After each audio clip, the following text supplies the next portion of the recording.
अभी कल परसों एक वीडियो अपलोड किया था मैंने, जिस पे आप लोगों का रिस्पांस बहुत अच्छा आया और बहुत लोगों की मेरे पास रिक्वेस्ट है कि इसके ऊपर मैं डिटेल्ड वीडियो बनाऊं। और जो टॉपिक है दैट इज़ कि कोर्ट जाना should be the last option and specifically for the married couple. उसका रीज़न है, क्या होता है कि आप देखो कि कोर्ट जाने को ना, आप इसको ऐसे समझो जैसे हॉस्पिटल जाना है। कि कोविड में कितने लोग ऐसे थे जो हॉस्पिटल गए जो वापस नहीं आए।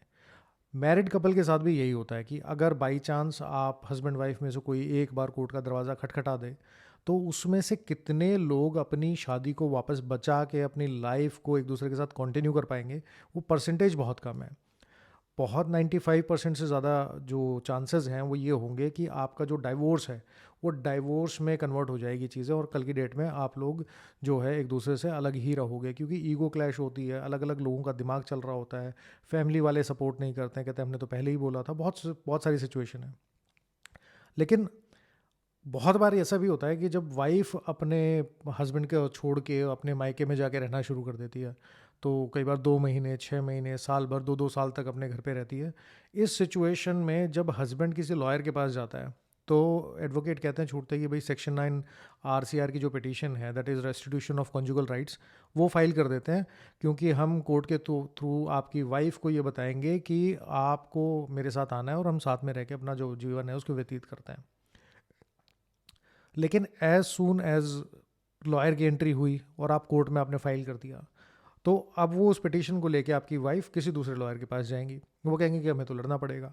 अब होगा क्या कि फिर वाइफ आपके अगेंस्ट को 2 3 केस फाइल करेगी। तो इस सिचुएशन तक पहुंचने से पहले आपको ये ध्यान रखना चाहिए कि जो हस्बैंड वाइफ का कम्युनिकेशन है वो ख़त्म ना हो किसी भी वजह से। कोर्ट जाना ऐसा नहीं कि आप पहली बार गए और जाते ही कोर्ट में आपने कुछ फाइल कर दिया। पहले आप अपनी वाइफ से बात करो, फ़ोन पे बात करने की कोशिश कीजिए। अगर हो सकती है तो ठीक है, अगर नहीं हो सकती है किसी रीज़न से, तो आप अपने ससुराल जा सकते हैं। आपकी बात नहीं होती तो अपनी वाइफ से, तो आप अपने इन लॉज से बात कर सकते हैं। इन लॉज में कोई ना कोई तो समझदार आदमी मिलेगा ही। अगर उनसे भी बात नहीं होती है तो आपके घर के जो बड़े लोग हैं वो आपके ससुराल वालों से, जो है वाइफ के जो परिवार वाले हैं, उन लोगों के साथ बात कर सकते हैं। अगर वो भी नहीं किसी वजह से सक्सेसफुल होता है, तो जो मीडिएटर थे जो शादी के बीच में होंगे, को रिश्तेदार होंगे एक दूसरे के साथ, तो वो रिलेटिव्स हैं, उनको इन्वॉल्व किया जा सकता है। कोर्ट में जाने का मतलब ये होगा कि आप दोनों लीगल जो बैटल है उसमें चले गए, और एक बार कोर्ट का मुकदमा लगा तो मान के चले गए कि बीमारी लग गई। उस बीमारी का इलाज तब तक नहीं होगा जब तक वो कोर्ट केस ख़त्म नहीं हो जाए। या तो आप दोनों का पैचअप हो जाए या डाइवोर्स हो जाए। तो जो कम्युनिकेशन चैनल है ना वो ख़त्म नहीं होना चाहिए।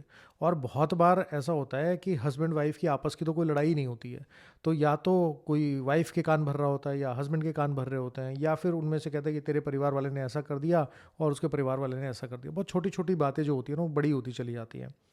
और कई बार ऐसा होता है कि मन में बातें चल रही हैं, उसको शर्म के मारे या डर के मारे किसी भी वजह से बोल नहीं पाते हैं कि भाई देख, ऐसा है कि ये सिचुएशन है, हमें इसको टैकल करना चाहिए, और इस सिचुएशन का सॉर्ट आउट ये हम इस तरीके से कर सकते हैं। और बहुत बार ऐसा भी होता है कि इस कम्युनिकेशन चैनल के ना ओपन होने की वजह से एकदम से ना बर्स्ट आउट होता है। जिस दिन भी आप दोनों के बीच में कोई छोटी मोटी भी बहस होगी, उस दिन सारी चीज़ें पिछले 6 महीने की, साल भर की, वो एक बार में निकल के आ जाएंगी। तो अपना जो डेली का कम्युनिकेशन चैनल है, जो अपना डेली की कम्युनिकेशन है, उसको ख़त्म मत कीजिए। साथ में अपने परिवार में रहते हुए आपको कोशिश करनी चाहिए कि हफ्ते 10 दिन, 15 दिन में, महीने भर में एक दूसरे के साथ कहीं घूमने वूमने जाएं, ताकि जो आपकी रोज़मर्रा की टेंशनें हैं, रोज़मर्रा की जो चीज़ें हैं, वो जो हैं वो एक तरफ अवॉइड हो सके। लेकिन अगर मान लो कोई ऐसी सिचुएशन आ गई कि भाई वाइफ जो है वो अपने मायके से नहीं आ रही है, तो उस सिचुएशन में सेक्शन 9 फाइल करना या कोर्ट में जाना तो आपका पहला ऑप्शन नहीं होना चाहिए, वो आपका लास्ट ऑप्शन होना चाहिए। एज ए हस्बैंड, अगर आपको ये डर है कि वाइफ जाके वहाँ पे कोई ना कोई केस फाइल कर देगी, तो ये डर भी जायज़ है, क्योंकि जनरली होता भी है। लेकिन आप अपने सेफ गार्ड्स ले सकते हो। Safe guards in the sense कि अगर आप अपना केस फाइल करते हो, तो केस फाइल करने के दौरान भी आप ये मत समझिए कि आज आपने केस फाइल कर दिया तो अगले दिन ही आपकी वाइफ को पता लग जाएगा। तो उसमें थोड़ा सा टाइम लगता है, PF फाइल करना होता है, उसके बाद उसके समन इशू होते हैं, वो समन आपकी वाइफ को मिलेंगे। लेकिन मीन वाइल अगर एक दूसरे से बात करके उसको सॉर्ट आउट किया जा सकता है तो सॉर्ट आउट कीजिए, क्योंकि शादी ना एक छोटा मोटा, क्योंकि मैरिज इज़ नॉट एन क्योंकि मैरिज जो है ना वो खेल नहीं होता है। आप इसको इस तरीके से समझिए कि आपका अपने भाई बहन से कोई लड़ाई हो गई तो क्या वहाँ डाइवोर्स ले सकते हो? नहीं ले सकते। अगर आपके माता पिता से आपकी कोई लड़ाई हो गई, क्या वहाँ डाइवोर्स हो सकता है? नहीं हो सकता। क्योंकि हस्बैंड वाइफ के बीच में ये ऑप्शन होता है कि हम डाइवोर्स ले सकते हैं, इसलिए most of the people they try to take this option. और इस ऑप्शन को लेने के लिए अगर एक बार कोर्ट में चले गए तो अब देखो क्या है कि आप अपने लॉयर को फ़ीस दोगे, आपकी वाइफ अपने लॉयर को फ़ीस देगी, उसके बाद जो आपकी डेट लगेंगी उस डेट पे आपको जाना पड़ेगा, एक दूसरे के साथ मनमुटाव होगा। कोर्ट भी सबसे पहली डेट में जाते ही बोलेगा पहले इनको बैठा के इनकी कॉन्सिलिएशन की जाए, ताकि हो सके कि इन लोगों के जो प्रॉब्लम है वो प्रॉब्लम दूर हो सके। वहाँ पे क्या होता है कि वहाँ पे आप लॉयर की एडवाइस से चल रहे होते हो, परिवार वालों की एडवाइस से चल रहे होते हो, तो वहाँ कॉन्सिलिएट होने के चांसेस बहुत कम होते हैं। फिर मीडिएशन में भी अगर आप चले जाते हो, मीडिएशन में भी समझाने की कोशिश होती है, लेकिन वहाँ कोई ना कोई परिवार वाला या फिर बाहर से जो चीज़ें चल रही होती हैं, कई बार ऐसा भी होता है कि वो ईगो इतनी बढ़ जाती है कि बार बार ना करने की वजह से कई बार हाँ करना बहुत मुश्किल हो जाता है। तो कोशिश करो कि कोर्ट जाना जो है ना वो एकदम से ऐसा ना हो कि आपके साथ कोई दिक्कत हो गई तो आप सबसे पहले जाके कोर्ट का दरवाज़ा खटखटाओ। आप सबसे पहले अपना कम्युनिकेशन चैनल जो है उसको ओपन करके रखिए, बी वेरी फ्रैंक। लेकिन जब एक दूसरे से बात करते हो, परिवार वालों से बात करते हो, तो इस चीज़ का ध्यान रखना कि एग्रेशन में बात नहीं करनी है। क्योंकि एग्रेशन में बात करोगे, गुस्से में बात करोगे, उन्होंने कुछ बोल दिया, आपको बुरा लग गया, आपने फिर कुछ बोला, उनको बुरा लग गया, आवाज़ तेज़ हो गई, गर्मा गर्मी हो गई, उससे बातें बिगड़ती हैं। हमेशा ठंडे दिमाग से और आराम से बात कीजिए। सामने वाला कुछ गलत बोल रहा है, हो सकता है कि उनका 6 महीने साल भर का कोई गुबार भरा पड़ा हो जो अंदर से उनको परेशान कर रही हो, कोई ऐसी बात उनको पिंच कर रही हो जो आपको नहीं पता है।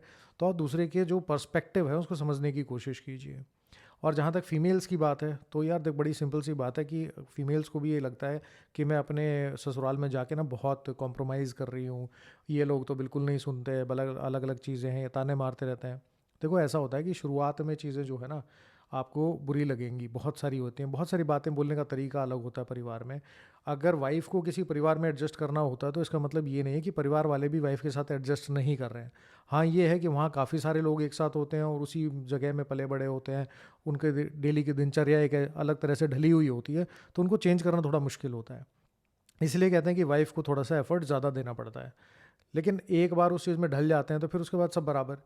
और होता क्या है कि ससुराल में अपने हस्बैंड के साथ जो छोटी छोटी बहुत सारी बातें होती हैं ना लोगों की, वो ज़्यादा बुरी लगती हैं। अगर वही बातें मायके में उनका भाई या फिर आपकी सिस्टर या आपकी मदर या आपके परिवार में कोई दूसरे आदमी, आपके हस्बैंड फादर हैं, वो अगर ये बातें बोल देते हैं तो बहुत बार उनको आप इग्नोर कर सकते हो। लेकिन जब आप अपने इन लॉज के साथ होते हो, अपने हस्बैंड के साथ होते हो, तो उसमें उसको इग्नोर करना मुश्किल हो जाता है। आपको ये समझना पड़ेगा कि इग्नोर करना ना बहुत चीज़ों को बहुत ज़रूरी होता है। अगर हर आदमी हर बात पे रिएक्ट करने लग जाए ना तो वो जी नहीं सकता। इसलिए थोड़ा-सा पेशेंस से काम कीजिए, क्योंकि अगर कोर्ट में चले गए तो इसका मतलब ये है कि आपका एक बड़ा अच्छा-सा फाइनेंशियल मीटर डाउन होगा, जिसका धीरे-धीरे करके बिल बढ़ता चला जाएगा। आप लोगों को एक्सपेंसेस भी इनकर करने पड़ेंगे, टाइम भी लगाना पड़ेगा, और आपके जो लाइफ़ का बहुत वैल्यूएबल टाइम होता है, जो कभी वापस नहीं आ सकता, जिसे कहते हैं कि जो हस्बैंड वाइफ साथ में एन्जॉय कर सकते हैं, वो टाइम आपका बिल्कुल ख़त्म हो जाएगा। ऐसा ना हो कि आप 10 साल केस लड़ते रहो और बाद में अगर मान लो आपका पैचअप होता भी है, तो वो 10 साल निकलने के बाद आप उस लायक ना रहो कि उस लाइफ़ को अच्छे से एन्जॉय कर सको।